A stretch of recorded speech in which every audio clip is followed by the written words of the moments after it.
Hello दोस्तों, आज की इस वीडियो में हम क्षेत्रमिति के फॉर्मूले की बात करेंगे। जैसा कि आपके बोर्ड के एग्ज़ाम में देखा जा रहा है कि फॉर्मूले से डायरेक्ट क्वेश्चन आ जाता है और फॉर्मूले भी पूछा जाता है, तो हम फॉर्मूले की बात करेंगे आज की इस वीडियो में। तो सबसे पहले हम सर्कल की बात करेंगे, यानी वृत्त।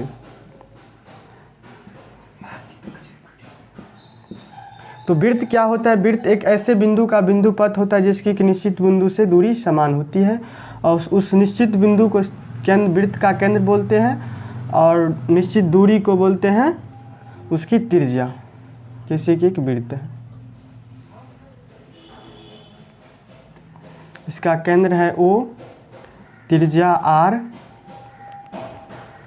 तो वृत्त का क्षेत्रफल क्या होगा? वृत्त का क्षेत्रफल, वृत्त का क्षेत्रफल होता है पाई R स्क्वायर। और वृत्त का परिधि या परिमाप दोनों एक ही चीज़ हुआ। वृत्त का परिधि या परिमाप, परिधि या परिमाप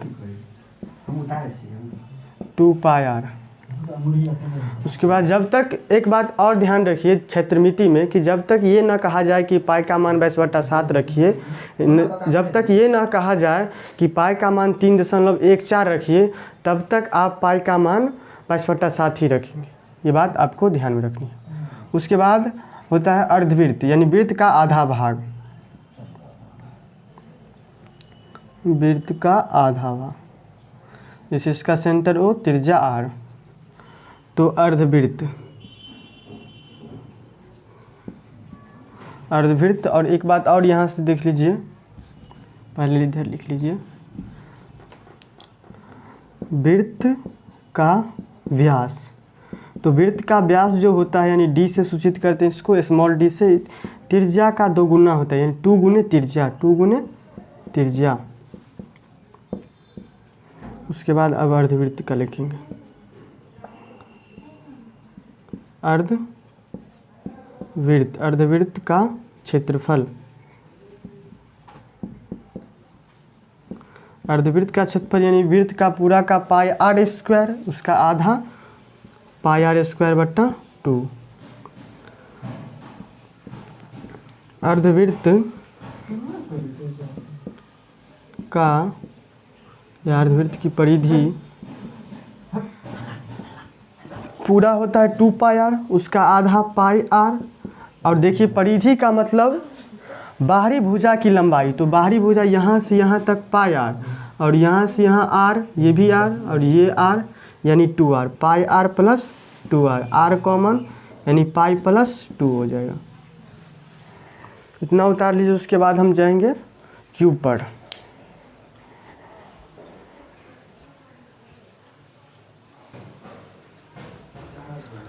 उसके बाद आता है घन, घन या घनाभ, घन घनाभ। तो सबसे पहले हम घनाभ की बात करें, सबसे पहले हम घनाभ की बात करें। घनाभ एक 3 डायमेंशन फिगर है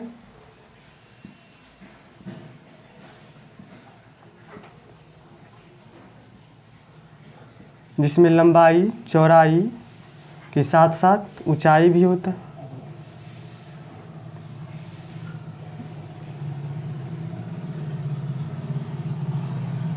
ये L लंबाई, B चौड़ाई, और ये H ऊंचाई। लंबाई चौड़ाई ऊंचाई। घनाभ में कितने सरफेस होते हैं, सतह होते हैं, विकर्ण होते हैं, मतलब किनारा होते हैं, ये सब समझना आपको होगा। तो देखिए घनाभ में, देखिए ये होता है इसका फेस, ये वाला पार्ट ऊपर वाला, ये जो है ये फेस हुआ, ये किनारा हुआ, ये शीर्ष हुआ। डायगोनल होता है, जैसे यहाँ से यहाँ मिलाएंगे, एक डायगोन यहाँ से यहाँ मिलाएंगे, एक डायगोनल यहाँ से यहाँ मिलाएंगे, एक विकर्ण हो जाएगा यहाँ से यहाँ। तो 4 विकर्ण होते हैं। तो घनाभ में 6 सरफेस, कितना, 6 सतह, और किनारा कितना होता है, 12 किनारा, 12 किनारा, उसके बाद शीर्ष 8 शीर्ष तथा 4 विकर्ण होते हैं।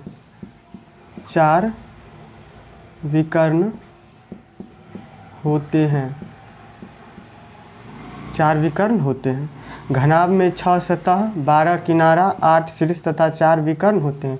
जैसे ये हुआ उसका किनारा, ये वाला पार्ट हो ये सरफेस यानी सतह हुआ, उसके बाद ये शीर्ष हुआ, उसके बाद मतलब विकर्ण हो गया। यहाँ से इस शीर्ष को मिलाएंगे एक विकर्ण, इस शीर्ष से इस शीर्ष को मिलाएंगे एक विकर्ण, इस शीर्ष से इस शीर्ष को मिलाएंगे दूसरी विकर्ण, इस शीर्ष से इस विकर्ण को मिलाएंगे चौथी विकर्ण।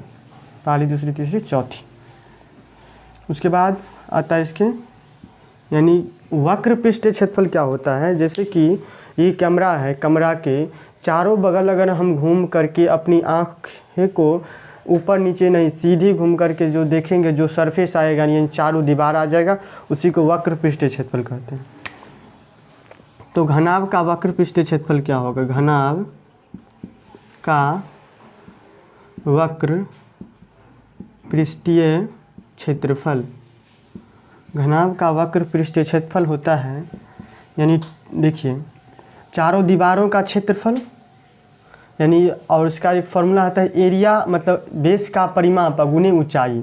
तो बेस का परिमाप देखिए लंबाई है चौड़ाई है, बेस का परिमाप गुने ऊंचाई।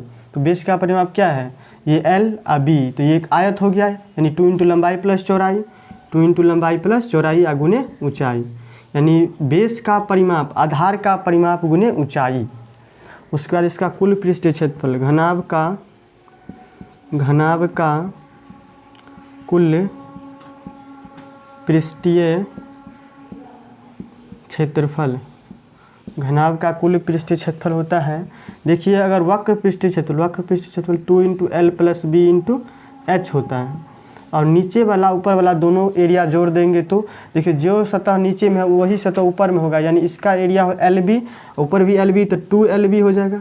2 कॉमन ले लेंगे तो LB plus BH plus LB plus BH plus HL हो जाएगा, यानी घनाभ का कुल पृष्ठीय क्षेत्रफल। उसके बाद घनाभ का आयतन, घनाभ का आयतन, तो घनाभ का आयतन होता है लंबाई गुने चौड़ाई गुने ऊंचाई। उसके बाद घनाभ का विकर्ण, घनाभ का विकर्ण क्या होता है। तो घनाभ का विकर्ण जैसे कि इस डायगोनल को इससे मिलाएंगे यहाँ, तो ये विकर्ण हो गया यानी ये लंबाई ये चौड़ाई, तो ये हो जाएगा √2 लंबाई square plus L square plus B square, और ये ऊंचाई h है, ये होगा L square plus B square.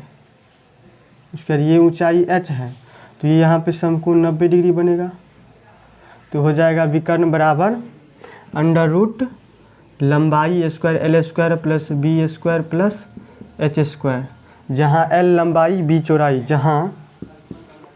जहाँ L लंबाई B चौड़ाई H ऊंचाई। इसको अच्छी तरह से नोट करिए, आपके एग्ज़ाम में ये बहुत ही हेल्पफुल होगा।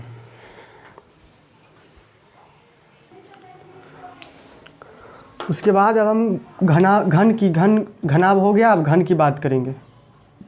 घन यानी क्यूब, इसके मतलब सारे एज मतलब किनारा होता है बराबर होता है और घनाभ का अलग अलग होता है। तो एक हम घन ड्रॉ करेंगे, इसके सतह होता है वर्गाकार, उसका सतह होता है आयताकार। तो एक हम घनाभ ड्रॉ करते हैं, मतलब घन,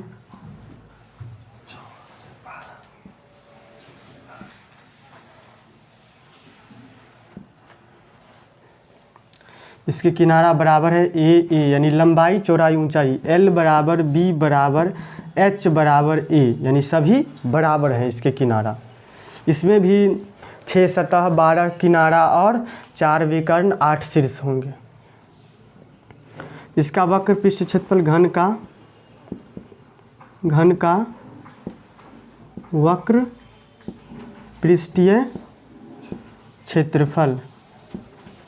तो घन का वक्र पृष्ठीय क्षेत्रफल कितना होगा, यानी आधार का परिमाप अगुने ऊंचाई। तो आधार का परिमाप 4a अगुने a, तो 4a स्क्वायर, और घन का कुल पृष्ठीय क्षेत्रफल, घन का कुल पृष्ठीय क्षेत्रफल, घन का कुल पृष्ठीय क्षेत्रफल यानी ऊपर वाला नीचे वाला दोनों जोड़ देंगे तो नीचे वाला का एरिया यानी वक्र पृष्ठीय क्षेत्रफल में चारों आ जाता है, यानी चारों दीवारें, ऊपर वाला नीचा यानी फर्श और छत छूट जाता है, उसको जोड़ देंगे तो जैसा फर्श होगा वैसा ही छत होगा। तो ए स्क्वायर, इस फर्श का क्षेत्रफल ए स्क्वायर, तो ऊपर में भी ए स्क्वायर, तो 2a स्क्वायर यानी 6a स्क्वायर आ जाएगा घन का कुल पृष्ठीय क्षेत्रफल। उसके बाद घन का आयतन, घन का आयतन, आयतन हो जाएगा यानी भुजा क्यू यानी किनारा का क्यू, भुजा या किनारा एक ही चीज़ है, भुजा क्यू या किनारा क्यू, तो भुजा किनारा कितना देते हैं ए क्यू। उसके बाद घन का विकर्ण, घन का विकर्ण, तो घनाभ का होता है अंडर रूट लंबाई स्क्वायर प्लस चौड़ाई स्क्वायर प्लस ऊंचाई स्क्वायर, इसमें सब बराबर है यानी ए स्क्वायर प्लस ए स्क्वायर प्लस ए स्क्वायर बराबर √3a स्क्वायर। तो ए स्क्वायर से एक ए बाहर, √3 अंदर में यानी √3a, जहाँ ए क्या है किनारा, जहाँ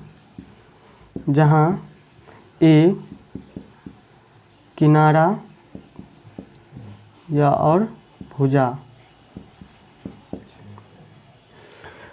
इतना फॉर्मूले आप नोट कीजिए। अगले वीडियो में हम बेलन, शंकु और मतलब छिन्नक के बारे में बात करेंगे।